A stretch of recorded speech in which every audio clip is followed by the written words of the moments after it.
Bulunduğumuz nokta Zeynel Türbesi'nden başlıyor. Sarı alan bizim çizdiğimiz parke taşının.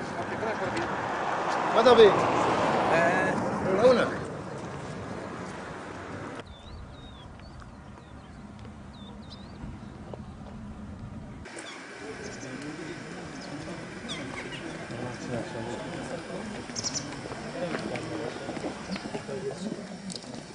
Karşılaşmadık. Orası kırılan kısmı ateş edebilir ve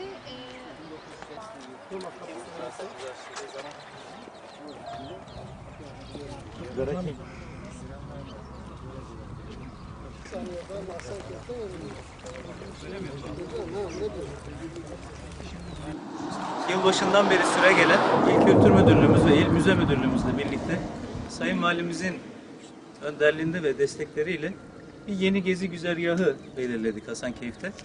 Bu gezi güzergahı nedir deyince aşağı yukarı değil 19 tane eserimiz, üzerine bilgilendirme levhaları konmak suretiyle, yönlendirme okları konmak suretiyle yeniden turistlerimize ve misafirlerimize tanınır hale getirilecek.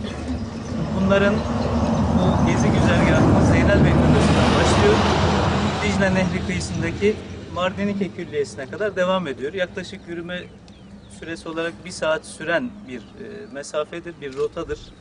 Tabii bu eserlerin Zeynelbey gibi, Hamam gibi veya Elrızık Camisi gibi bir kısmı çok iyi bilinmekle birlikte bir kısmı da zannediyorum turistlerimiz tarafından çok fazla tanınmamakta.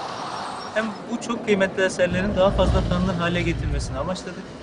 Hem de Hasankeyf Kalesi gerçekten önemli bir yerdir ancak Hasankeyf Kalesi'nden başka da Hasankeyf'te 1000 yıllık, çok eski 1000 yıla yakın eserlerin bulunduğunu, görülmeye değer, gezmeye değer yerlerin bulunduğunu, hem de Hasankeyf'imize gelen turistlerimizin biraz daha fazla Hasankeyf'te vakit geçirmesini sağlamayı amaçladık.